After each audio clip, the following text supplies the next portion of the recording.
Hello, everyone. Thank you for joining us for this session on safeguarding Asia's prosperity. I'm Jaime Ho from the Straits Times in Singapore, and I'm very proud to be co-hosting this session with the WEF.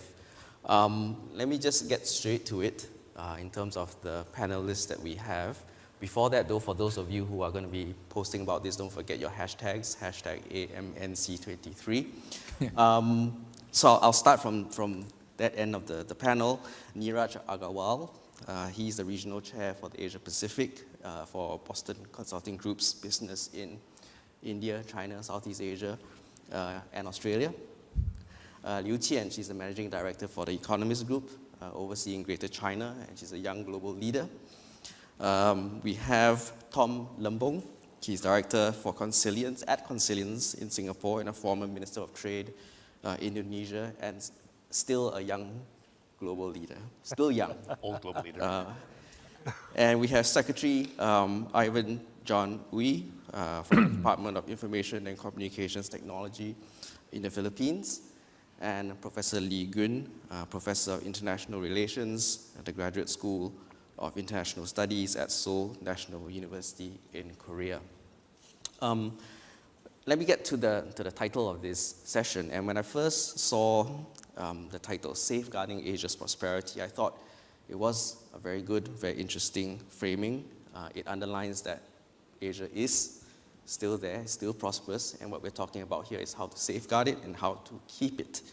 So I thought I'd do a few things. In looking at that title as well, it sort of reminded me of, some would say, a bygone era where we last spoke. Some of us grew up with this frame of talking about the Asian tigers. Some of us might remember the 4 Asian tigers from many years ago. And it was, in my mind, quite a different time altogether. It seems almost a bygone era where all of us evolved, developed as economies in very different circumstances. There was very strong economic growth, export-led growth. There was predictability in the international order, multilateral trading rules, and that sort of provided the backdrop. The situation that we have today, admittedly, is slightly different. Having emerged from the global financial crisis many years ago now, we're now living in an age of heightened geopolitical tensions. What's happening in Ukraine and Europe is in our headlines every day. We talk about US-China relations. We talk about supply chain issues. We've just emerged from the pandemic, climate change, domestic political upheavals, and going back to what I said earlier, there's a different sort of treatment of multilateral trading rules and the international order. So we have a full plate of challenges ahead of us. So I thought I'd just let the panelists at the outset provide their view on what they think are the biggest challenges that Asia faces in safeguarding its prosperity. It could be one of these, it could be none of the above, it could be something else. So maybe I'll start with Neeraj to give us his assessment. Okay, so Jamie, firstly, very good afternoon to all of you. I resonate with all the points you made, but if I had to pick one, I'll pick climate change. Why do I say that? I deeply believe, is this echoing too much? Is this okay? I deeply believe the battle for net zero will be won or lost in Asia, right, period. Why do I say that? 50% plus of greenhouse gas emission we know is in Asia. If you look at the top 150 polluted cities in the world, 149 out of them are in Asia. Of course, we have big cities, but that's real, it's palpable. You can feel it. That being said, it's not all, and if there was a cataclysmic climate event or temperature change was to rise a lot, 26% of Asian GDP is impacted by climate change. Southeast Asia, even more like 35–40%. But while that's one side of the story, the other side of the story is Asia will also have enormous opportunities to shape the journey on this. It will create a $10 trillion industry on climate change, and I think Asia can partake of close to 40% of that. It can create 100 million plus new jobs. So I also see both sides. I remain an optimist. At the same time, I do want to put this risk and challenge out there on this. Liu Qian. Well, thank you, Jamie. Let me start by having both a sort of China perspective, but also a global perspective. So looking around the world, Asia will continue to be the bright spot, really. So we at the Economist Intelligence Unit expect this world's GDP to be growing at 2.1%, and Asia will be growing at 4.2%. And among that, actually half of Asia's GDP comes from China. So when we look at China to be growing at above 6%, that would be a big factor to Asia and the world. But that said, there are also a lot of challenges ahead, and I think one we cannot ignore is around Taiwan. So the tensions between US and China are on the rise, and the risks of miscalculations are something that we definitely cannot ignore. And for all the reasons that we understand, so I won't dive into that. But on top of all the other risks that we mentioned, I'd also like to mention the possibilities of cyber wars. So cybersecurity is really something that we all need to pay attention to. And with the rising and higher cost of direct military confrontations, and also the difficulties in pinning down the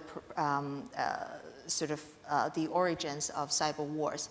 So the risks of having cyber wars at the beginning or as part of or independent from the traditional kind of hot wars that we have are on the rise.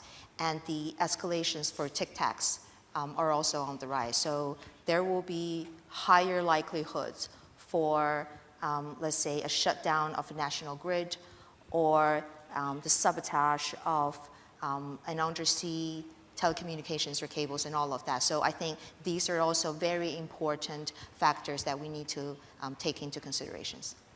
Great introductory points. And just as a reminder, because great points have already been made, if you have questions, there will be a Q&A as we get towards the end of this session.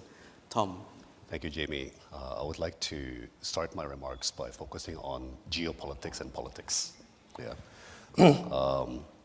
First, I would argue that one reason why Asia is a bright spot is because I would argue we have more technocratic governments and policies around the region than in many other parts of the world, where more populist or more politicized and less rational policies may have prevailed in recent months, in recent years. I think to your point, Neeraj, about the climate crisis, we have other crises like public health crises, environmental crisis. But as many panelists at the summit have pointed out, the solutions are all there. Like the science is there, the solutions are there. What we need is political will, right? We need political will to push these solutions, and we need technocratic governance to execute and implement, right? Now, here I would actually say that I'm becoming more optimistic with respect to Asia. We've recently had elections in Philippines, before Philippines, Malaysia, like Malaysia, then Philippines, Thailand. Next year we have elections in Indonesia, also Taiwan, outside the region, US, November. But I would point out that in most of these elections, a more populist incumbent has given way to a less populist, more technocratic incoming administration. So the very populist President Duterte has given way to, at least in my perception, the more technocratic President Marcos, right? I think after 2 years of political chaos in Malaysia, we now have a more technocratic Anwar Ibrahim government. It's fascinating to see what happened in Thailand, right? The very populist party associated with populist former Prime Minister Thaksin actually slid in the polls, right? Like they lost market share to a more progressive, like openly technocratic party, the Future Forward Party. And I'm hopeful that even Indonesia, where I would admit President Jokowi is also, quite populist, next year there's good prospects of giving way to a more technocratic, less populist style of government, irrespective of which candidate wins, right? So again, I think hopefully the tide of populism around the world is receding. Like we may have seen the high point, like the high watermark of populism with the short-lived prime ministership of Liz Truss in the UK. but then also gave way to the more technocratic Rishi Sunak. But look, at the root of it all, right, is technocratic government, like to basically implement these solutions we already have.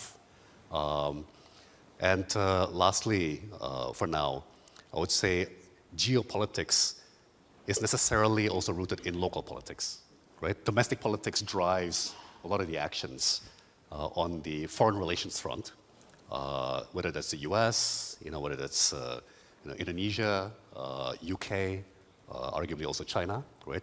Each of us has domestic political constraints, sometimes self-inflicted, self-created. But again, here I'm quite hopeful that we've seen the high watermark of populism and we're gradually, pivoting back towards more technocratic governance. Secretary Ui, I leave it to you.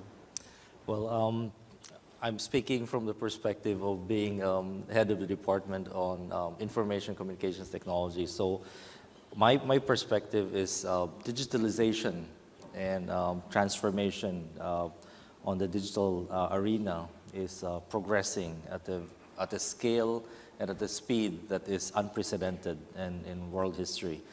And in this aspect, as was mentioned, AI, cryptocurrency, Internet of Things, and all of these are coming together.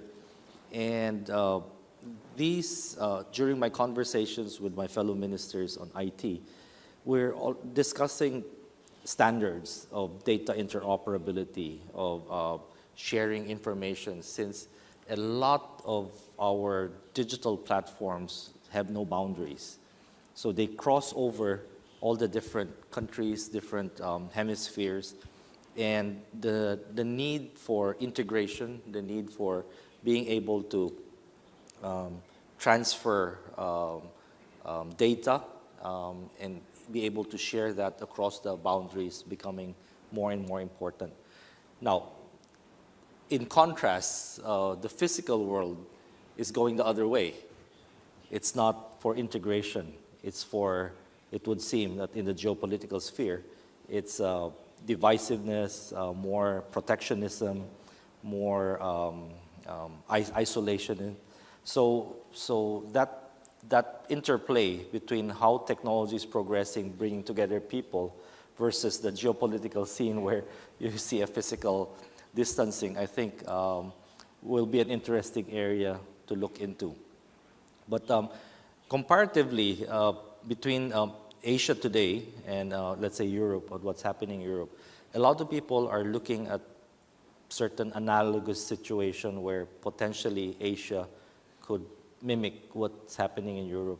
But I think I disagree somewhat in that aspect, because unlike in Europe, where although Europe you have an aggregation, political aggregation like the European Union, Asia you have the ASEAN as one of the regional sectors there. But the Cold War in Europe created military alliances that are very strong, the Warsaw Pact and NATO.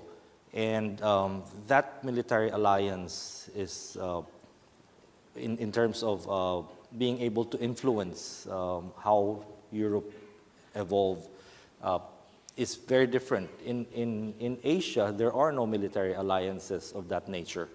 So I think something that will trigger a confrontation may not be as imminent, I feel. But nonetheless, there are tensions that are happening, as mentioned by Lois earlier about areas on the Taiwan issue and the South China Sea issue, which occurs quite often. And this may be very disruptive if there are some flare-ups in those areas. Between Indonesia and the Philippines, we hold almost 50% of the nickel production in the world. So can you imagine something that happens in that area? You won't have electric batteries with 50% of the nickel being disrupted. So we're all interconnected. And I think the interplay between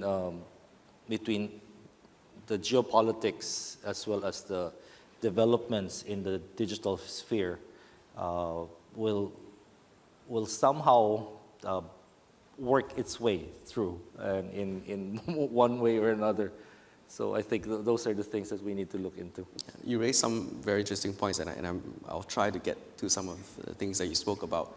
But before that, Professor Liu Qian, from the academics perspective now, following the only government representative that we have on this panel, from your perch, what are the biggest challenges that we have to look out for in Asia's prosperity? For the last 20 to 30 years, during which we enjoyed rapid economic growth, we had the so-called golden era of capitalist growth in the 1960s and 1970s.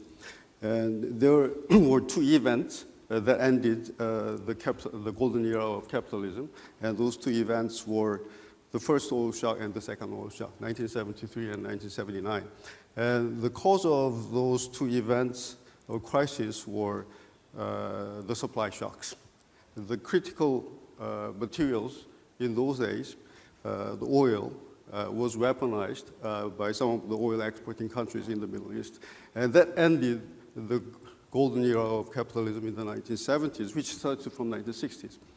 And now in the 21st century, we have another very critical material, which is the blood of the entire global economy, and that is semiconductor, and perhaps batteries and critical materials for that matter.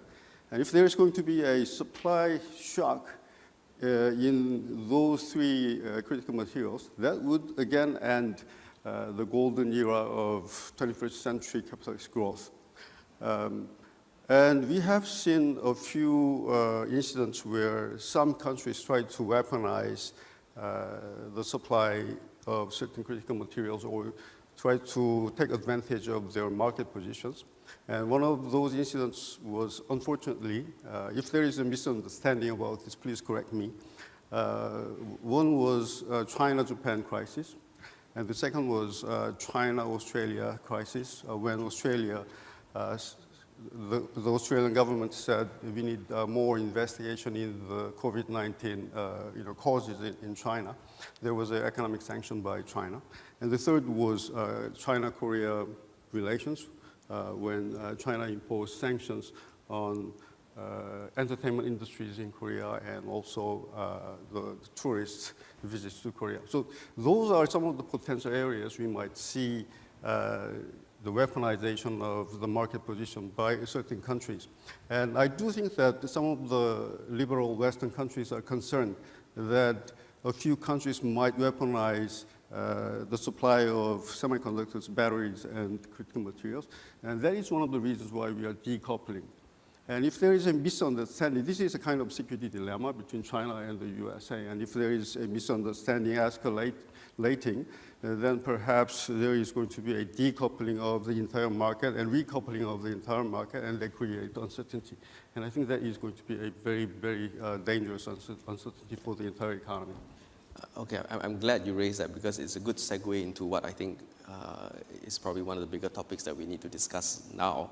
And you did mention decoupling and we now called de-risking, and we need to talk about the perspectives of the relationship between the US and China and what it means for all of us here in Asia and beyond. And to do that, I thought I would maybe get the perspectives first from my colleagues from Southeast Asia, because Southeast Asia obviously has a very unique perspective on that. Our fates are so intertwined with both countries. Maybe start with you, Tom. I mean, given the realities that we have today, which are vastly different from what Geun said and what I suggested as well from 20, 30 years ago, whether it's a golden age or not. From Southeast Asia's perspective, how do you think we best can find Southeast Asia's, ASEAN's role bearing all this in mind? So I think one worry that I do have is, especially among the industrial powers in Southeast Asia, a lot of the talk now is about how can we take advantage of the tensions between China and the US, right? How can we capitalize to attract factory investment, attract portfolio investment and the like? And the worry that I have is that that could exacerbate the tensions between China and the US, right? Like if we have this perverse logic where in this conflict between the two biggest economies, there's opportunity, right? Pretty soon you find yourself thinking, well, we should encourage this, right? We should make it worse because that will mean more factories to us, right? So I think it's understandable that if multinational companies have already decided to move their factories or to reallocate their investment, then of course we're going to compete for it, right? I think we need to be conscious that we can take that too far, and we need to pivot a bit, I think, of our rhetoric back towards our common interests and our common threats, right? So I think the middle powers, including Southeast Asia, need to keep pushing China and the US back together again. As naive as that may sound, right? I think, Neeraj, I strongly agree with you. The climate crisis is really real. It's really urgent, and it's arrived. It's here now, right? And so it threatens China, US, Southeast Asia, other continents, other countries equally, right? Public health crisis like antimicrobial resistance, right? Antibiotic resistance, plastic pollution, right? Microplastics. These are threatening all populations equally, and nobody can solve it alone, right? So I think whilst there's a commercial imperative to compete for investment, right, to compete for trade, compete for opportunity, I think we also need to be mindful of always advocating, always encouraging the US and China to find common ground, right? Because we need it. Like humanity desperately needs it for the two biggest economies in the world to collaborate, right? And for all of us to collaborate together on our common threats and our common challenges. Ivan, do you think that's a role that ASEAN can play in, as Tom said, pushing the two of them, at least, if not closer together, then less far apart? Well, I think ASEAN as an economic group plays a very big role in also influencing how the region behaves. And although we do see the geopolitical tension between the US and China, the ASEAN countries have actually been walking this tightrope and emphasizing not more on the differences, but more on the common agreeable points in handling the situation. So we are looking at how the regional cooperation can be improved, our trade agreements be more liberalized, and as Tom mentioned, there are opportunities in some of these perceived conflicts when there are movements in terms of investments, in terms of transfer of manufacturing capability, in terms of what Professor Lee has mentioned, decoupling and de-risking supply chain. Many of the ASEAN countries are benefiting from that by hosting all of these investments. But at the same time, if the conflict worsens, it's not good for the region either, because then you will have disruption. And again, when those products are made, where are you going to sell it? If both economies on both sides of the ocean do not have the capacity to buy those goods because of the effect that it would have on their respective purchasing capability. So it's a tightrope, and I think so far ASEAN has managed quite well in navigating these rough waters in recent years. On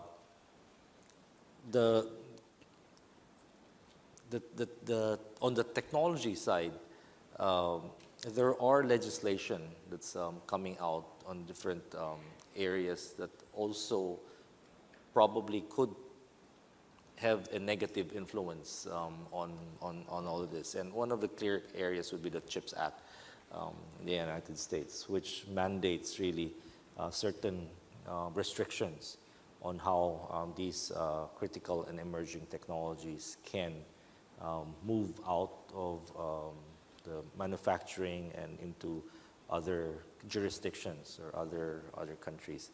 At the same time, you have similar protectionist response also from China. So those things create an increased risk in terms of our production capability and could have a significant impact on our manufacturing and our economy. So those are the perspectives that we have. Yeah. Neeraj, I'm going to ask you to jump in for your take, but also add to that your view on India's role in all of this too, because there are differing views, but there is a suggestion that this is India's time as well. So give us a take on that too. Yeah, so to build on what's being said, let me maybe put one hard fact on the table. The last 2 decades, world has seen trade grow faster than GDP growth. So trade growth has been faster, which has been a great enabler for low inflation, consumer getting access to goods across. For the first time, the modeling we do for the world forward, this year the trade growth, the world GDP we expect to grow at 2.5% to the point you said, but our understanding is that the trade may grow at 2.3%. While this may seem like a small aberration, this is the first time after 2 decades that trade will grow lesser than the world GDP. And that has huge consequences. And the reason I call this out first is to the point of in this conflict, I think the role and the companies across the world and the consumer across the world are interconnected, right? So their ability to vote with their feet in making these conflicting parties come together is humongous. So I do want to, they're all important actors in this, and it's not just a political issue, but it's also a business issue and a consumer issue. So I think that's something I want to call out. That being said, if I put that aside, if we were to roll the dice forward, I think with the way things look right now, you explicitly asked me about India, and I like to go back to Southeast Asia. So India has been very, I think the 2 things happening in India. One is it's been very strong on the services export side. So less known fact, India exports more services than Saudi Arabia exports oil. We don't often realize that. So that's the size of Indian services export. The second thing is India is doing a lot of changes on its infrastructure side, on the trade treaty side, it's got a demographic advantage. So those things work in India's favor. But that being said, can it really translate that into goods exports, which has historically not been a strength for India, will be an important determinant in that picture. There is intent on that side on trying to bring more manufacturing. This has historically not been the strongest suite for India, and that will be an important actor in this. I think back to the point on, and by the way, Tom, you missed out on there's an important election happening in India next year as well, among all the others. And it's a big election. Thank you. On the other one is, I think the Southeast Asian nations are genuinely well placed, geographically, with a strategic neutrality, and I think the trade, all our modeling indicates that $1 trillion plus of trade is going to move more towards Southeast Asia. So I think their ability in the scheme of things to be an important actor is humongous. And in China, I think it's still one of the, as she just said, huge economy. Even if it grew at 4-5%, it's the absolute dollars added are humongous. I think the one challenge which it will have is, as a demographic advantage somewhat fades away. Can you do more innovation and move up on the value added side so that the innovation and the productivity advantage keeps you away the wage inflation? I think that's a challenge they will face, really, and that's an important challenge as well. I like to throw in. Yeah, well, I'm glad you basically asked Qian the question, because I think what I wanted to do was ask her to jump in on what everyone's looking at, and that's the state of the Chinese economy. It's sort of recovery from the pandemic, global growth sort of a little bit of it hinges on China. Talk about that first, and then delve a little bit more into the US-China relationship. You spoke about Taiwan, and go a bit more into your concerns there too. Sure. So we're looking at China's economic growth to be at 6.1%, which is far higher than the government target of 5%. That said, the economy is definitely like the double-digit growth, all of that are gone. And we look at the overall status of the economy, I think there's a very key word, which is lack of confidence.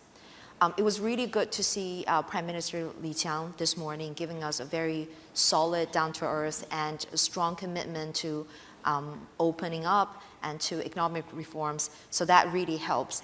At the same time, business and also consumers across the economy, people are looking for more solid policies of where this is going. So just to throw out some numbers out there, for instance, the youth unemployment nowadays is above 20%. The disposable income, while it's still growing, is much less, the growth rate is much less compared to before. While it's 6%, 7%, before it was more than 10%. So if you are a consumer, your employment status has uncertainties, your income growth is not as fast before, your wealth accumulation from, say, for instance, the property market are no longer growing as fast. Would you have the same amount of and same level of confidence compared to before?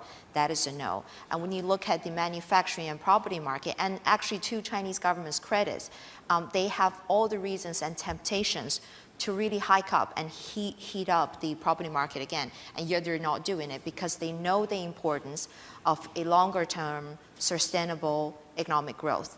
So there is that. And then export, that used to be 35% of the economy, right now is less than 20%. So all the three pillars, the strong, like high growth period are gone. So what's next? So there are definitely challenges. And then congratulations to India.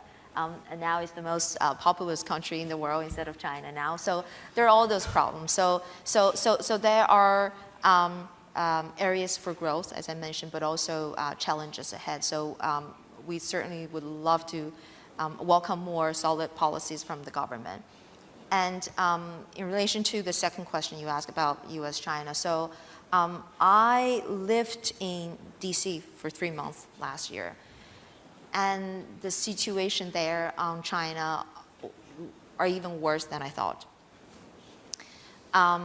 So I'm afraid we've come to the point of even sharing facts and data and talk about being rational, which it's in an ideal world, great. When people are sensible, yes.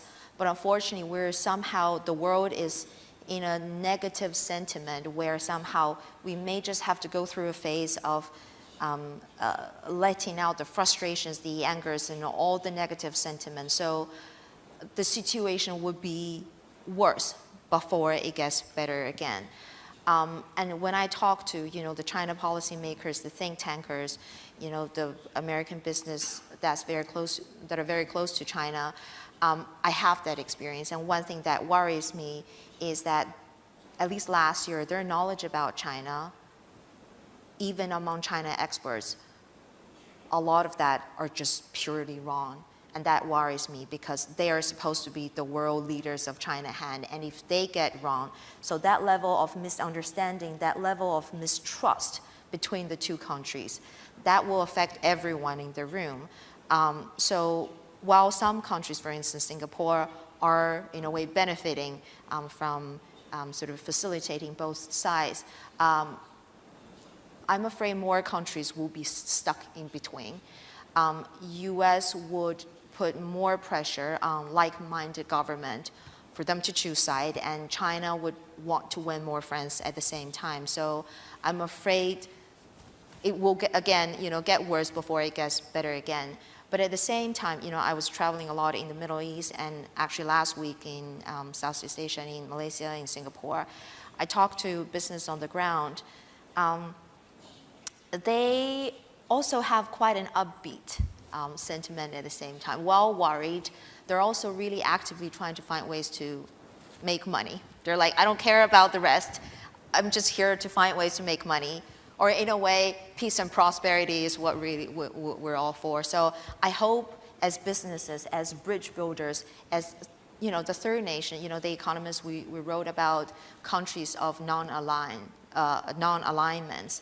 And globally, we have more than 4 billion people. That's more than half of the global population, living in more than 100 different countries. And these countries, they want peace and prosperity, and a lot of that are here in Asia. So I genuinely hope, in a way, instead of being stuck in between, collectively, these countries of non-alignments, these third nations, can collectively influence the world into a better state. as moderator, I'm going to try very hard to not leave this panel discussion too negatively or too, at least try to make it a little bit more positive. But before I get there, Geun, would you agree with what Qian said in that looking at how things are going in Washington as well, and we know that elections are going to happen there at some point soon too, by next year. In your mind, do you really think as well that things are going to get a little bit worse before they get potentially at least stabilized, if not better, as far as the geopolitical situation is concerned between US and China? Well, my view is unfortunately quite negative about the prospect of the global economy. First of all, China has been catching up extremely fast in the area of technology. Artificial intelligence, semiconductors, batteries, China is dominating in those areas. And the US might be very concerned if the US is going to be dependent upon Chinese supply of those very critical materials like semiconductors. And in fact, many of the US weaponry uses Chinese components and parts. So this is a very scary part for the American military planners. And the US is, I think, at all costs try to decouple those areas where the US might be dependent upon China in supply of those critical materials. And at the same time, the Taiwan question, since I'm a scholar, I try to be as candid as possible. I think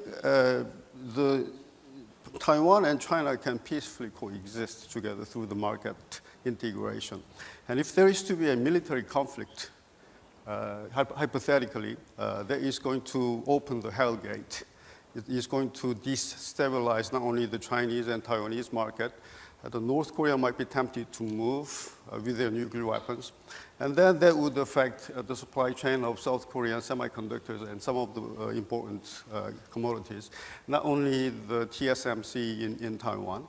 And as we have seen in the war in Ukraine, the military conflict is going to create huge damages.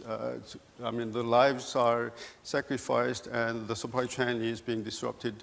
And the US-China competition based upon this misunderstanding and dependency concern, I think this is going to be a lot more intensive unless these two governments and countries deepen the communication channels between themselves. But it hasn't happened yet. I've just to let the floor know, I've still got many questions that I'm supposed to ask as moderator, but I see time running out, and I do know that there are probably questions from the floor. Let me open it up now so that I give the floor as much time as possible to questions to the panelists. So the floor is open.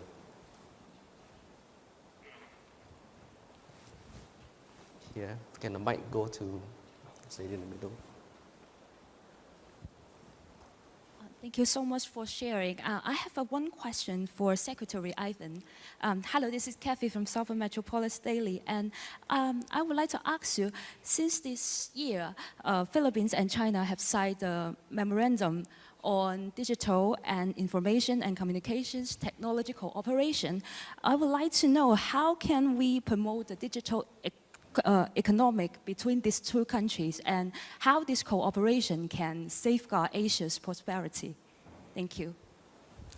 Well, yes.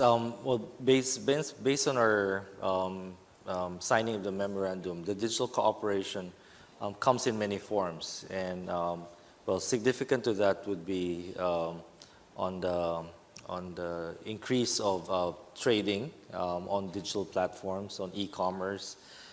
The ability to be able to exchange goods and then do digital payments over those platforms that are being established in our respective countries. But at the same time, we are learning many things also in developing the technology side.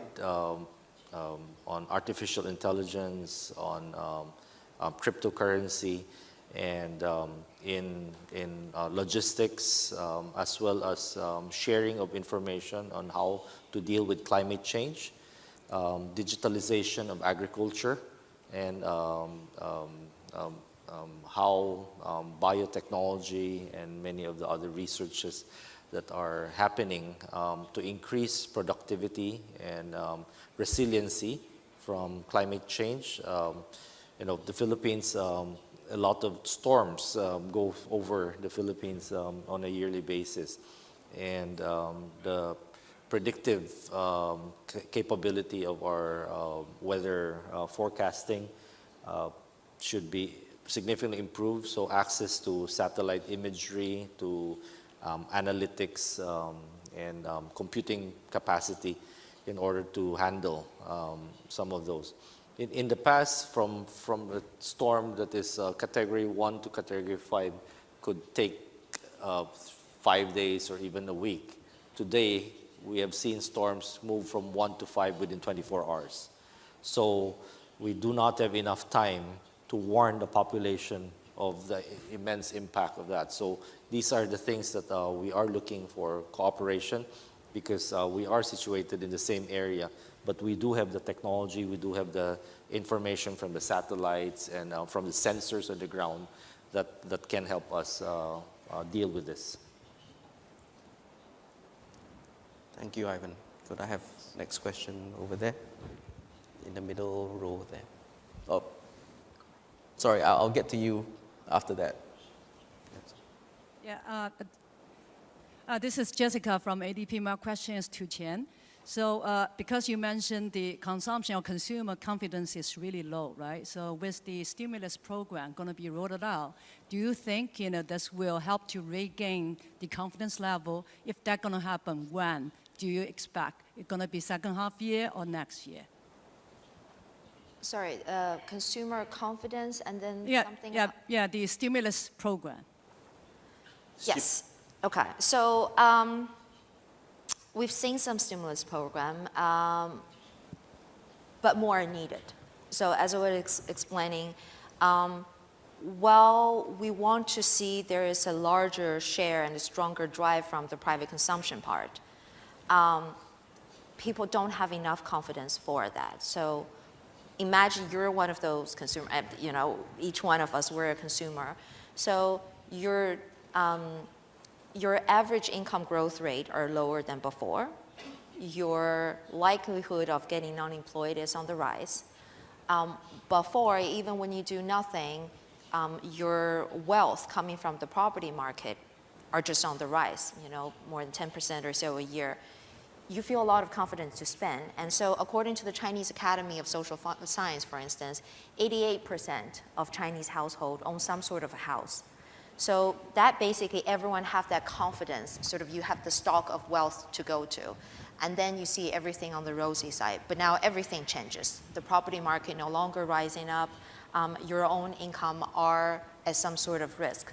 So when you have this, I'm afraid it would be too much to ask for everyone to just go ahead and spend, even with stimulus. Unless you have stimulus every day, which won't happen, then you won't get that going. And honestly, stimulus every day, that wouldn't be a stimulus. If anything, that would be almost a problem, right? So it's almost like when you're sick, you have some medicines, but the purpose is for you to sort of recover fast, right? And once you recover, you will need to rely on economic reform. So basically, going to the gym, sleep early, wake up early, and do all of that instead of saying, oh, the medicine is great, let me take more medicine. Wait a second, the medicine is not working, let me take even more medicines. And I think and I'm not talking just about China, but overall globally. In fact, a lot of economic stimulus we've been having since 2008. So the world have been on over-stimulus for too long. And there will come to a point where we will fail that the medicines will no longer be working. So while stimulus work many times, I'm afraid more fundamentally is the economic reforms that matters. Where do you go to? Is it to give the companies more confident? Is it when it comes to the demographics or fertilities?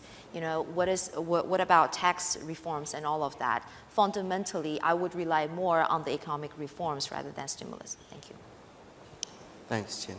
I'm going to ask the mic for the gentleman at the back. Sorry I missed you at the beginning because the lights are in my eyes. At the back there, yeah.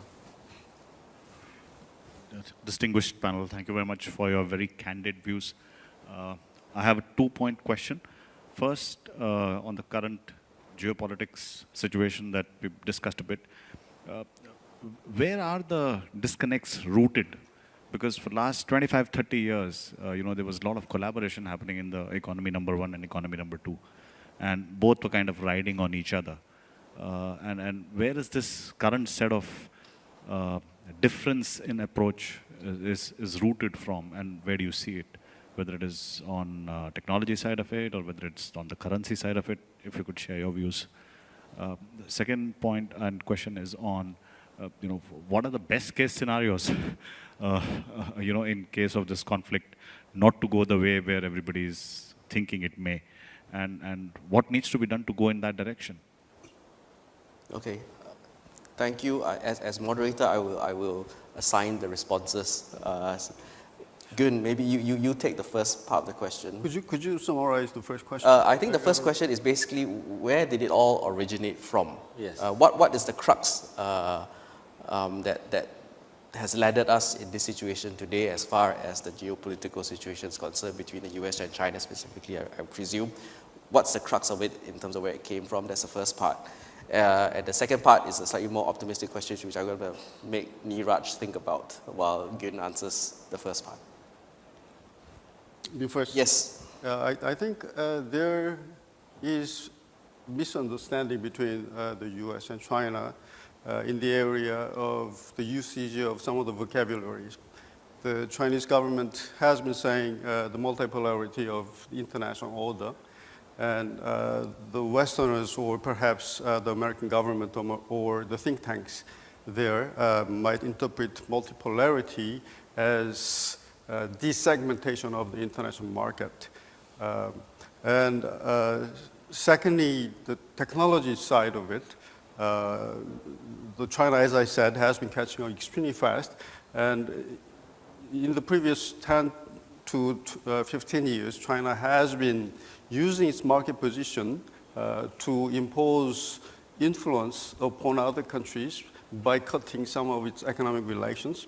And that created a concern among the Western liberal countries that China might use the similar tactics to create the so-called multipolarity of the international order. I think that is perhaps a misunderstanding that can be solved and cured by a deeper communication between the US government and the Chinese government.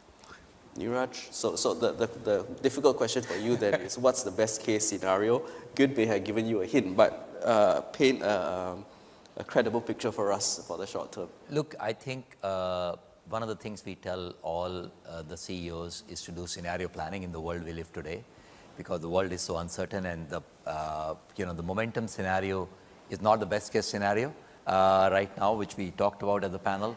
But the best case scenario is, in a way, back to the future scenario, back to the past in some sense, scenario. And what can get us there? Certainly dialogue will always play a very important role. I see some start of the dialogue happening across both sides, which is very good. I continue to believe that corporates play a very important role in making that dialogue happen. Let me call out two factors. I started with climate change as the biggest risk, right? I believe that if there is more conflict, the path to solving the climate problem gets further kicked down the road. The can gets kicked down the road for sure. Inflation, you talked about inflation. I think the more we don't work together, the more inflationary pressures will increase. So both of those have a self-corrective mechanism from a groundswell of consumers, and which then impacting the larger democracies and politicians who think about it. So there is a bit of self-correction. I don't think that's an instantaneous correction mechanism. That has a lag. That's why some people said things may not immediately get better. But that being said, I equally feel if there is more dialogue and there is reasoned debate, that can be, as always, the best remedy for a difficult situation.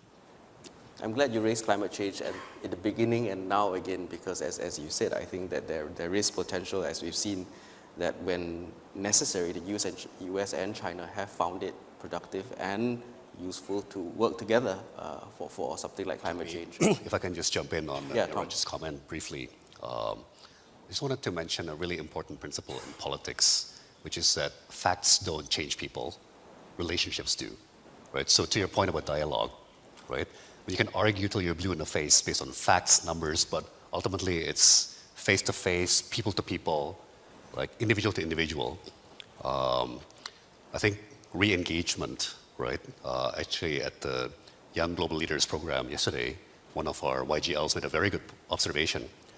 Before the pandemic, there used to be more than 400 direct flights between China and US. Today, there's fewer than 30, right? So again, restoring the flow of people-to-people communication, dialogue, right? And Qian, I think I share your worry about misperception, misunderstanding. The less you know each other, like the more alien you seem to each other, right? The less interaction you have, like the more you're going to speculate, guess, wrongly. Whereas, if you just have a meal together, right? If you realize, talk about each other's families, you realize the sort of underlying common humanity, right? And then you begin to solve these misunderstandings, right? I don't think there's a shortcut. I think it's the only way. Jimmy, can I just add to that just one point? I think we went through a period of 2 to 3 years of COVID where there's very little travel, right? And people did, so that entrenched positions further. I think now the fact that travel has started and the more dialogue is happening, I feel that to me is a very positive stimuli as well. Good point. And if I may, very quickly, we're helping you. We have a very lively panel here. No, I just want to say that it's really important. I agree with everything that we're saying is on the point that it's really important to rebuild that trust. But I think we are at a very danger point where the willingness to rebuild trust is almost zero. So we need to now first to work on recreate that willingness, and then the next step is to actually work on the trust. Yep, excellent point. One final question, maybe before I wrap up. Sorry, I have to choose between one of you. I'm sorry, maybe that lady there. I'm sorry. Yeah, can we bring the mic to the front? Short question, ideally, please. Thank you. Thank you so much. I'm a journalist from People's Daily, and I have a question, perhaps a positive one, for the distinguished panel members. I believe that every economy in Asia are hoping for the prosperity in the future. And what do you think can be the potential areas or fields that can drive the new growth of this area? And how should the economies in Asia perform or perhaps cooperate with each other in order to achieve this prosperity? Thank you very much. Thank you very much for that question, because it's a perfect concluding question as well, and it takes the job away from me. So I'll say, as each of you answers that last question, please, especially Neeraj, Qian, and maybe Tom, insert into it as well some element of what businesses can do. Because there are a lot of business leaders here, and I think we want to give them some degree of agency in the kind of actions that you can do to instigate some of that positive change. So Neeraj, why don't you come towards this direction, and we'll end with Geun. Thank you very much for that question. No, so look, I continue to be an optimist, actually. And if you just look at Asia for a second over the last decade, a lot of positive changes have happened. We have 2/3 of the internet consumers in Asia. We've added $15 trillion of market cap in Asia. $15 trillion. We've doubled the market capitalization of Asia. We have companies which are at scale, which have great confidence, which have technological prowess. And I think that provides a great platform to solve some of the hardest challenges in the coming years. Let me take a couple of them. Health. Health is going to be a big challenge for the world at large. And I would argue some of the solutions will come out of Asia. Asia has a unique problem with an aging problem. Asia has a middle income problem, so they don't have enough resources to throw at it. But there's a lot of technological innovation happening in the health side. So I think the future innovation on the health side and the solutions will come out of this part of the world. Necessity will be the mother of invention in this case. I'll take another example, which is technological driven. Fintech companies. Yeah?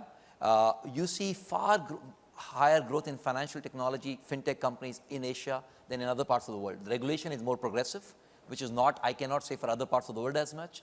Then there is again a need of the hour, because not all consumers are actually part of the financial ecosystem.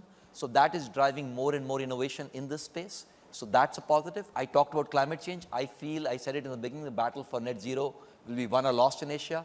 I continue to believe more innovation will come out of this part, using the power of technology to solve that. So I feel take health, take climate, take financial inclusion or financial technologies, all of those Asian leaders and Asian companies will play an instrumental role in solving, which many other parts of the world will want to emulate and copy, so that they will create the blueprint for others to follow. Thank you, Neeraj. Qian. So I'll have 3 suggestions. They're easy ones and difficult ones. I'll start with an easy one, which is to read The Economist. Not just pure advertisement, but if you think about like, we really strive to be balanced, to be objective, and many times our predictions turn out to be right. You know, we talk about the 2008 financial crisis already back in 2007. We talk about Brexit 2012, 4 years before it happened. We predicted Arab Spring, everything was right. So I think being informed, especially in this age of so much information out there, where to go to, how to make informed decisions. So it could be The Economist or very friends that you go to. So be informed, that would be the first advice. A more difficult one, actually, in a way, is to almost to meditate. Because I think now we live in a world that just everything happens so fast. It's very easy to act on your anger, your frustration, all of that. But it's very important to take a pause, reflect before you really act on something. And I just hope, especially all the politicians out there, they can all meditate and try to do something that's good for the longer term. So that's my second suggestion. And the third one really is ultimately related to some of the things we discussed, is for business to really go out there. In reading The Economist is important, but it's also really important for you to actually visit the places. See for yourself. So, you know, I've been speaking to many of the delegates coming to China who haven't been here for, you know, 3 years, 4 years. And, you know, I was visiting like Europe, US, Middle East, Asia, and their people's concept about China, many of them are so wrong, scarily wrong. So I would say go out there, really see the place, talk to people, judge for yourself. So see, read, and make an informed decision. Thank you. Thanks. Tom? So I think to the question of which areas, right, which sectors, I would start by observing that the good news is in much of emerging Asia, right, we're under-consuming everything. Like per capita income is still low, right, so we're under-consuming like healthcare, education, goods, services, everything, right? So in my view, opportunity is fairly widespread. Except, you know, of course, we go in cycles. So we just had a technology boom. So there's overinvestment in technology, right? So we might next have like AI boom. But again, I think the opportunities are widespread domestically. Yeah. Now, macroeconomically or more globally, the developed countries now have a major inflation problem, right? Arguably fed by overly stimulative fiscal posture, right? The Economist, I think, had a cover story on this. You know, fiscal deficits in the US, in Western Europe are extraordinary, feeding inflation. But in Asia, inflation is very low. In fact, China is probably flirting with going back to deflation, right? So actually, we can help solve the rich countries' inflation problem by exporting our capacity, right? By, you know, whether it's services from India or, you know, goods and other kinds of services from Southeast Asia, from China, right? So the opportunity is really, really big. My admonition, my plea to corporate players really is that, you know, you mentioned earlier about confidence. I think a big theme at the summit is entrepreneurialism, right? But I really like this phrase by John Maynard Keynes, the famous economist, which is animal spirits, right? So each of us as a corporate player, as a political player, as a, you know, organizational leader, we need to find ways to generate bullishness or entrepreneurial spirit, right? Like to sort of rekindle like the hopeful attitudes among our own employees, among our staff, among our suppliers, our partners, right? I think, thank you, Neeraj, about necessity is a matter of invention. All these crises should be stimulating us to innovate, right? To come up with new ideas, crazy ideas, and that's where progress and growth comes from. It's craziness, like breaking the mold, coming up with totally new things. So again, I remember 5, 6, 7 years ago I was in Davos, and we were also worried about the outlook, and the phrase there was we're going to end up talking each other into a recession, right? Because we're the rhetoric, and again I think we have the young global leaders, we have many corporate leaders, we have political leaders. It's really goes back to leadership, right? Like the burden on us, the responsibility of us as leaders in our organizations, in our families, in our societies is really on us to rekindle that spirit of discovery, of innovation, of invention, right? Of naughtiness, of breaking things and rebuilding things, right? Yes. So that's I think really key. Thanks, Tom. Ivan. Well, coming out of the conversation of Tom on innovation, I think that's one of the key areas where we can look optimistically to. Innovation is one of the main driving force where we can really push for the development in all our respective economies. There's no argument. All of us are connected. And we saw that during the pandemic where it's not just a problem of one country. When something happens in one country, it just spreads and hits everybody, and then we're all in the same boat. It's the same thing with the Ukraine conflict. We thought that it's on the other side of the world and nothing's going to happen in Asia or the rest of the world. Then we see all these big issues on energy supply, on wheat, and on oils, food, and all of those things that are happening. So really the message that I think we need to convey to our politicians is that we live in one world, and what happens to one happens to all. And these I wouldn't say them petty, but the political dynamism in determining how the world should be run, I think should gradually shift to maybe the businessmen, the traders, the economists, where we look at things from a more global perspective rather than a very local political perspective. We see the interconnections of digital technology, of the economy, of the finance, of food production and supply, and all of those, and realize that the importance of being together, because in one world, the climate change, somebody produces more carbon emission, doesn't affect that country only. It affects everybody. So I think the mindset, the reminder, again, to everyone that we're all in this together, and to make things work for the sake of humanity, for the sake of our survivability as a species, I think really depends on all our hands. And as they say, maybe don't leave too much decisions on the politicians. Thanks. And I'm going to leave the most difficult decision, which is to the political scientists, to try and end us on continue the positive note. So, Geun. If you read the history of evolution of the capitalist market, when the previous market gets saturated, the advanced economies create new market.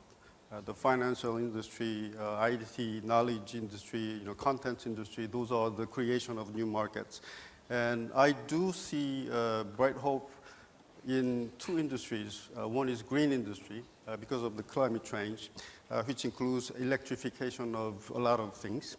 And the second one is artificial intelligence and fourth industrial revolution. But one caveat with the artificial intelligence is that I hope that the tech companies, particularly in the USA, would not dominate the whole industry because of the platform and network effect that artificial intelligence platform creates. And that is a caveat, but those two areas are the bright spots. Okay, thank you very much. Panelists, thank you so much. We've extended by a little bit, but I think it was worth it. There was a lot of food for thought. to all of you, thank you for staying through all of it as well. Thank you very much.